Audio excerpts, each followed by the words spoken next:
The broadcast is now starting. All attendees are in listen-only mode. Good afternoon, everyone. Thanks for joining us today for the non-employee travel in Concur. I just want to give you some housekeeping before we start. If you need to ask any questions, please type those questions in the question section and also raise your hand to notify us that you have a question. Okay, so today we are going to talk about the non-employee travel, and my name is Connie Phillips, and I'll be with you for the next hour or so going over that travel.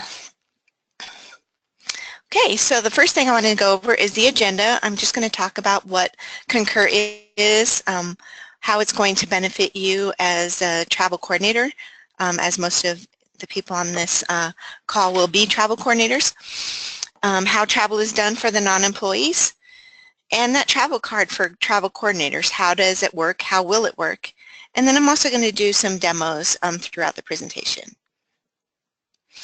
Concur travel and expense in the P-card management. In that system, you can request travel, book travel, expense travel, reconcile your P-card, and request payments. The nice thing about Concur is that it is that anywhere, anytime, as long as you have internet type service. So that's one of the reasons why Concur was selected. So Concur gives us three different options that supports hopefully all of our travelers across the organization. The first kind is that on the very far left side of the screen is that fully coordinated travel administrative assistant or travel coordinator model, where that one individual is doing travel for probably many people. And on the right side is self-managed travel. So if you have those travelers that just would rather do their travel on their own. And then in the middle you have some hybrid of the two end pieces where the travel coordination is between the traveler and the administrative staff. Okay. So some of the benefits, like I had mentioned, that anywhere, anytime web and mobile apps to manage travel and expenses. We have business tools and tool tips to guide you throughout your work, and we'll be experiencing those during the demo. You'll have some enhanced reporting features, easier expense reporting, improves approval tracking, it's all automated, and all of these things are going to make for faster reimbursements, which ultimately is going to save us time and money, so that's the big goal. Okay, so the visitor and event app. So as you can see, this is the visitor and event app is the very first thing that you're going to need to do, and you can actually get there from Concur. We've had some feedback, and so we actually changed the name, and so now it says click here to create or search non-employee traveler visitors. So I'm actually going to go into the site right now just so that you can see it and get to the travel app. So here is that nice hyperlink. I'll click on that. I'm logged in as myself, so this is the this isn't the test environment, but I will go to the test environment shortly so that we can work around you know, purchasing and really buying a ticket for myself and stuff like that. So the very first thing you want to do when you get onto the visitor application is on the left-hand side you will see visitor home and then traveler, and under the traveler you'll want to view and edit. And what that's going to allow you to do is just to search to make sure that your traveler is not already in the system, because we do not want to create duplicates. Okay, so I'm going to do that. Okay. So the first thing I'm going to do is I'm going to type in the last name of the visitor that I'm trying to arrange travel for, and I'm looking for Amanda Brecht. And here she is right here. Click on her name and click the search button. Okay, now all her information is going to come up here. The very first thing I want to do is I want to look right here at the In Concur box. If that box is not selected, I can come over here to this Sync Concur. See how I hovered over it and it says to sync? And that would sync the information from the Traveler app into Concur. But for this demonstration, I don't want to sync. I just want to go to the edit so I can show you how to modify Amanda's profile and some of the important key points to that. Okay, so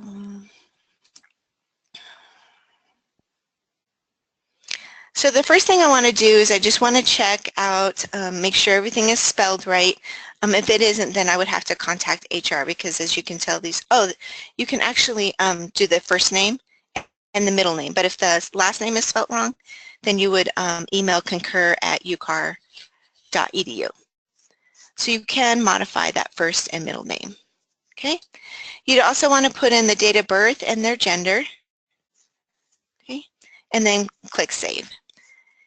Another thing that is really important is these three boxes right here: the traveler address, the emails, and the telephones. Okay, so as you can see right now, Amanda doesn't have anything in there for the traveler address. So I would want to go in here and click the Add Address, and then add either the work address or the home address. And I wouldn't want to select, let me go ahead and click on that just so that you can see it, because there are some other options, and with Concur, it is very important that you select that address type. So they have lots of different address types. So again, you want it to be home or work and none of the other ones. Okay. So in the email, you can already see that it says work address, or work email is actually what we're looking for. So that one is good. And then we would also want to put in their telephone number to complete their profile. The last very important thing, the critical part of this, is to add yourself as a delegate. So by adding yourself as a delegate, what you're doing is you're giving yourself permission to create, to book travel and to create a travel request on Amanda's behalf. Okay, so you would want to add the delegate last. So all you would do is you would click on the Add Delegate, and then I would find myself, because I need to add myself as Amanda's. Oh, and you can kind of see, before I started typing, you can see that and it'll show my name here. Okay, so I want to hit Save now that I'm in there.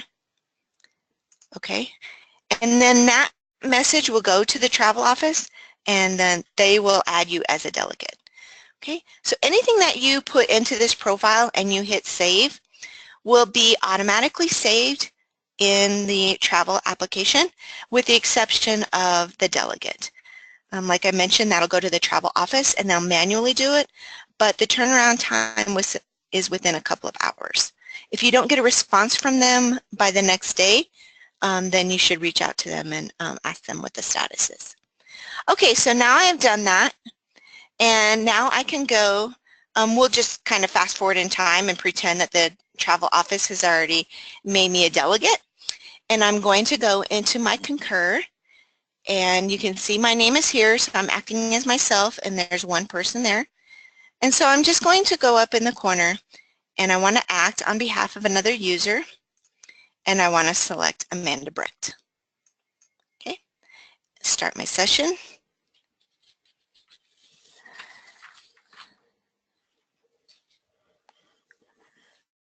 Okay, so now you can see that it says Brecht Amanda, and there are two people, and it's that green boxed area that we like to see. Now I know that I am acting as Amanda, and anything I do going forward is going to be on her behalf. But because this isn't the test environment, I'm going to have to go to the test environment now and start the rest of this trip for Amanda. Because I don't have, in this profile, I don't have any capabilities of doing that on her behalf. So the first thing I'm going to do is create a travel request. The easiest way that I like to do is just go to the new Start a Request, and then remember it would say Brecht Amanda up here, and then that green box, and then the two faces up there. Okay. So these steps are the same as if I was doing my own, or if I was doing travel on behalf of another employee. Okay, so I'm just going to start filling in this information. I'm going on a trip,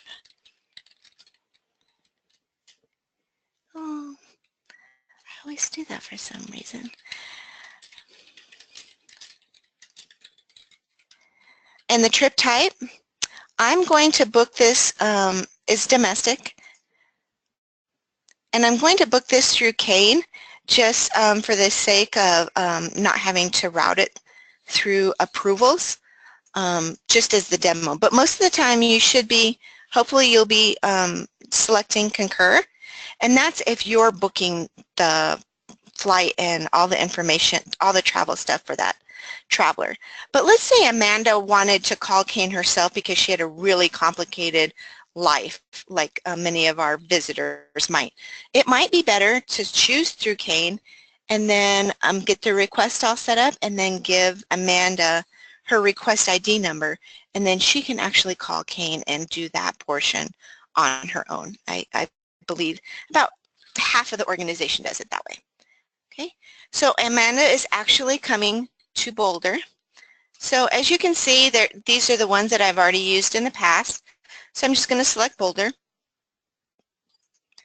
Okay, she's coming this month for a couple of days for a seminar that we're hosting. Okay, and it is for that scientific conference and meeting.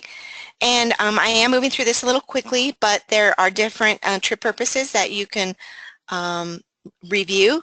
And there's also that multi-purpose travel in case it's there's a lot of reasons why she might be coming. So I'm just going to pick that. And the justification is to attend the CESM and working group meetings. Okay, we also have is this trip billable? And there are those tips for you in those little areas. So if you're not sure what the no cost or the billable trip is, then you can get some information there. Amanda isn't going to have any personal travel. Okay. And then I am going to select my division.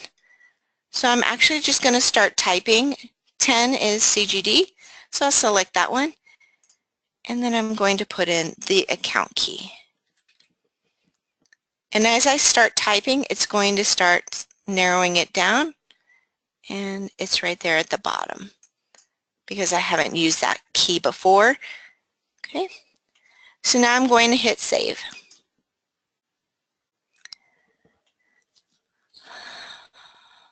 Okay, now I'm just going to quickly enter some segments.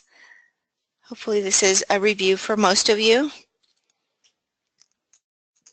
I want to book the airfare first. My approximate airfare from Seattle to Denver is $500. Okay, and I'm just going to start filling in this information. Didn't like my DIA. Oh, I needed to put DEN. Okay. And then I just want to check the dates, and that's right. And the reason why it's asking for a time, it's just an approximate time of when I want to leave or arrive. You have that. If I wanted to arrive back home at a certain time, I could select that as well. And that'll just help me in the booking phase. It'll get me a starting point as to when it'll start looking for those flights. Okay, and we're not going to rent a car for Amanda. She has other transportation, so I'm just going to go straight to lodging. And we're going to estimate $800.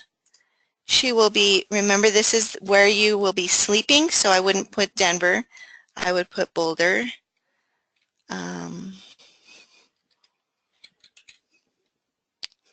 Okay, Colorado. Okay, and then you don't have to put times in there. So I'm going to hit save. Okay, so now I've already completed my segments. I'm just going to go into my expenses. I'm going to claim some per diem and a taxi. Make this pretty easy for you all. And remember, on that per diem, I just clicked that, oh, I'm sorry, I picked the wrong one. I needed the daily meal per diem is the one you wanted, and I picked the multiple per diem locations. So if you were skipping towns, then you would use that. Okay, so everything is grayed out. All I have to do is hit save for that per diem. And it's going to automatically calculate that for me. And it will calculate higher, so you'll over encumber, which is okay. We're also going to do a taxi. I don't see it. It's not popping up into my... Okay. So I'm going to use the other travel expenses. Again, this doesn't have to be perfect because we're just estimating costs. So we just want to make sure that we have enough encumbered for this trip. Okay, so I'm going to save this. Okay, now because I had mentioned that Amanda wanted to book her own trip through Kane, this is the number I would give her to call Kane, and then she would do that. However, if your traveler was not, then we would book that for them. One other feature that I want to point out is that print and email feature right here. So if you needed a third-party approval or if you wanted to send it to Amanda to make sure that everything looked okay, you could do that. At this time, I'm just going to submit request.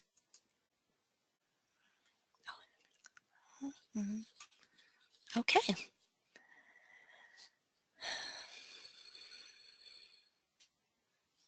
Okay. The request has been successfully submitted. Okay, so it's here, and I didn't get that book feature because I said I wasn't going to call Kane. So normally you would have that book feature, and then you would just book the trip. Okay, so now we're going to fast forward. Actually, I think Heather's going to approve that for me. It does go to the cost object approver because there is no supervisor in this situation. Only the account key approver would have to approve this. Okay, that's okay.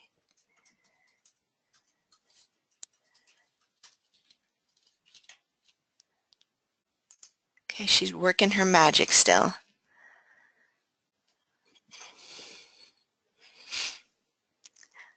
So what we will do, so as soon as she gets that done, it will have that expense. I'm just going to refresh my screen because she's letting me know that it's been approved.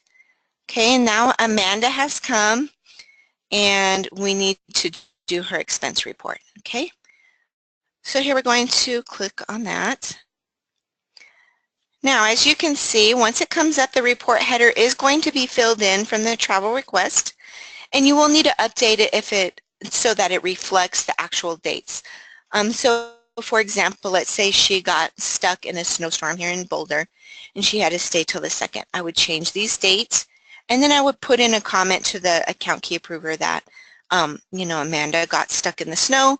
She had to delay her trip home for 2 days. Okay. So the visitor payee method is, so you would just want to check all these. Those look good. And the visitor payee method is right here. And that is home and work address, and that's where that feeds from. And you want to do the check. Okay. Now let's say you wanted to do a check, but you didn't want it to be mailed to them. Let's say I needed it and I was going to give it to her personally. So I would put in a comment here, send to Connie at Mesa Lab. And then the travel office, instead of mailing that to Amanda, would send it to me. Okay. So now I'm going to click the next button because everything looks good. And now our per diem should come up here.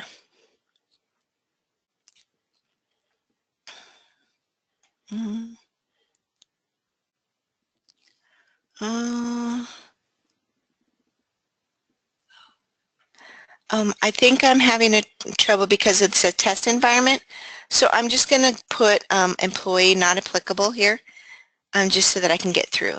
But you would be able to, in the live version, you would be able to select that check option. Okay, we are giving Amanda per diem. So I want to click yes on that. And because we did the request in Concur, we can import her itinerary right here. If it wasn't available, then I would just have to manually enter that in on the right-hand side.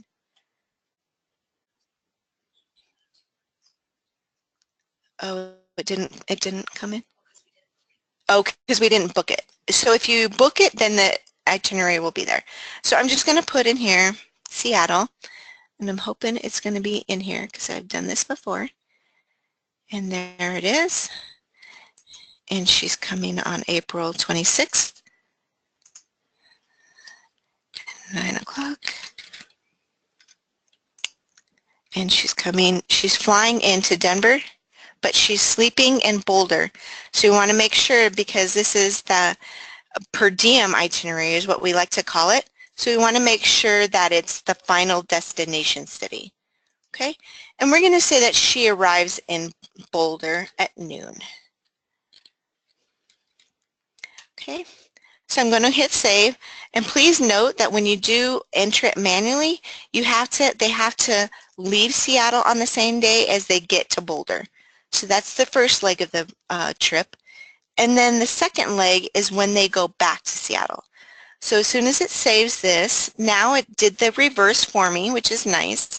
So now it's going from Boulder, and she's going back on the 30th, and she's going to leave in the afternoon so that she can make the most of her day here with us.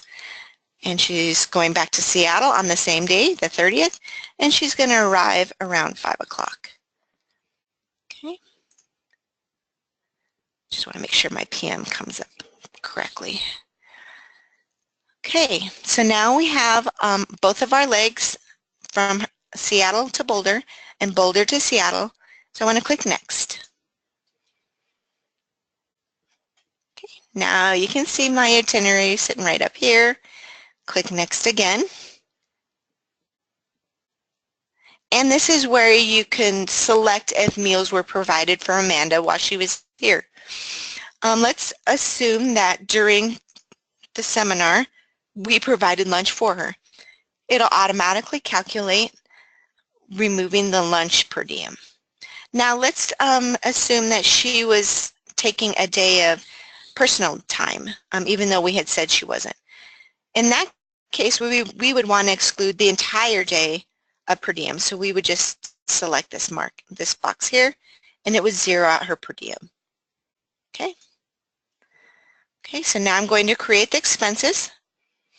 And this is going to be the first expenses on my expense report. Okay.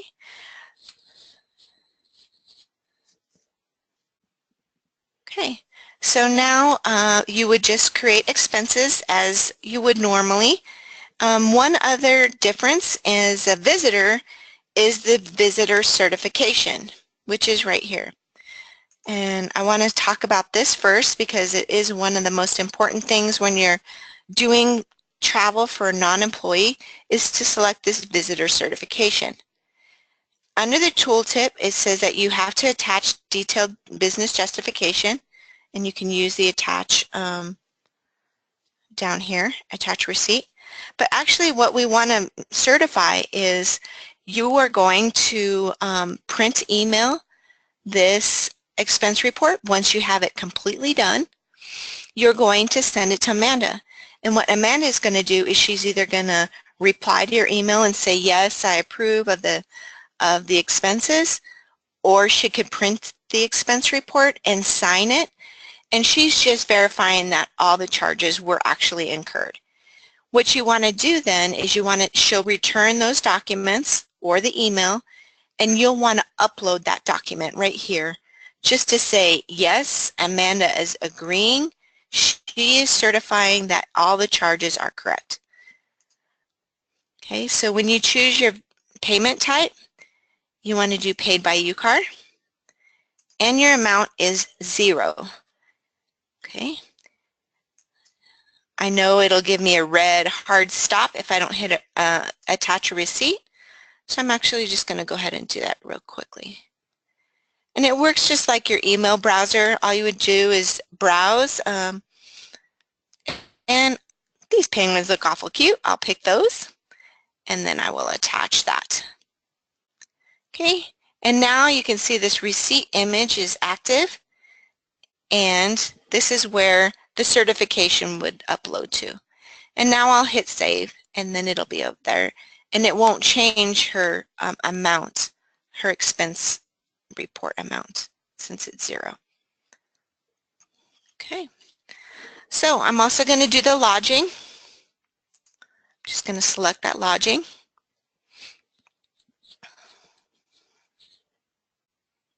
Okay, the transaction date is the date she checked out. Okay, it's domestic. All this comes from the request header. Okay, she's staying in Boulder. The vendor name is Millennium Hotels. Okay, we want to select paid by UCAR. Since we do have a direct bill, we can use that option so that Amanda won't have to pay out of pocket. And her stay was $800. Okay, so because it is a lodging expense, we will have to itemize. So I'm just going to click the itemization button at the bottom.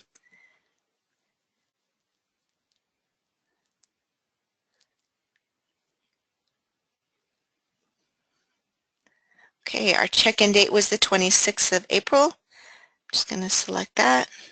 It'll automatically calculate the number of nights, and we'll want to put in $180 a night for the room, and the tax was $20.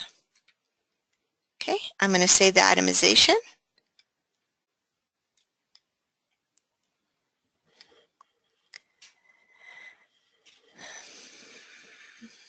Okay, and now our lodging looks good. As you can see, everything looks good over there. Okay, we also paid for her airfare.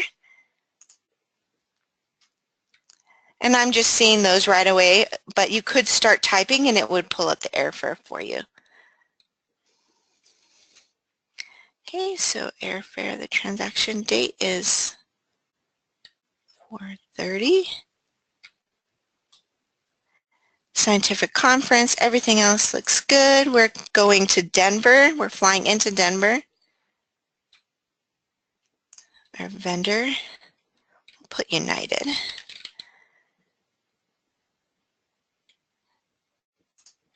Okay. The payment type is going to be paid by UCAR because that is going to be direct billed from Kane because Amanda called Kane. So our ticket is $375. We didn't have any unused tickets, and we can save.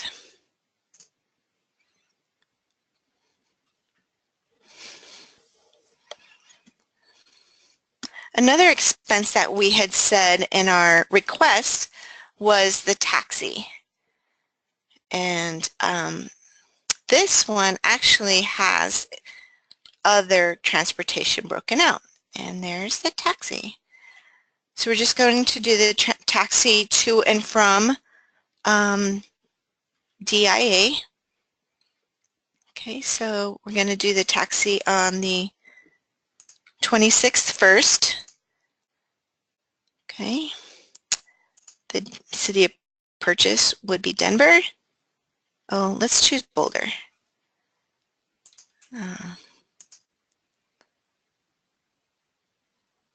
It's moving very slow today. Must be lots of users. Okay, and Amanda paid for this out of pocket. As soon as that comes up.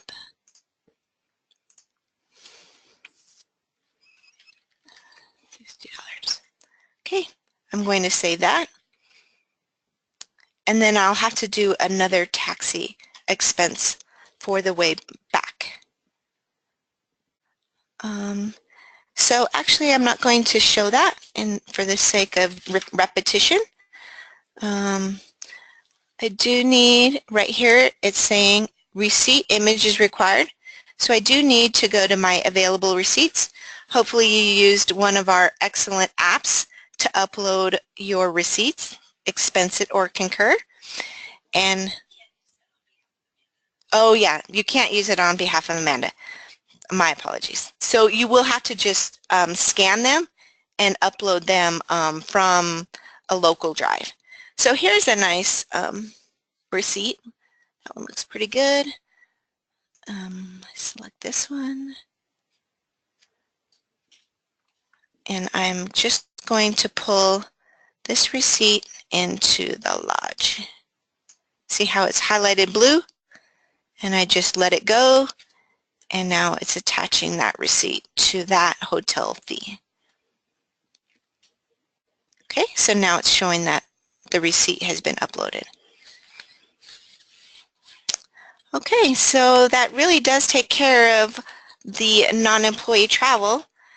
So if you don't have any questions for me now, but if you come up with any in the future, please send them to concur@ucar.edu. And thank you for joining our webinar today.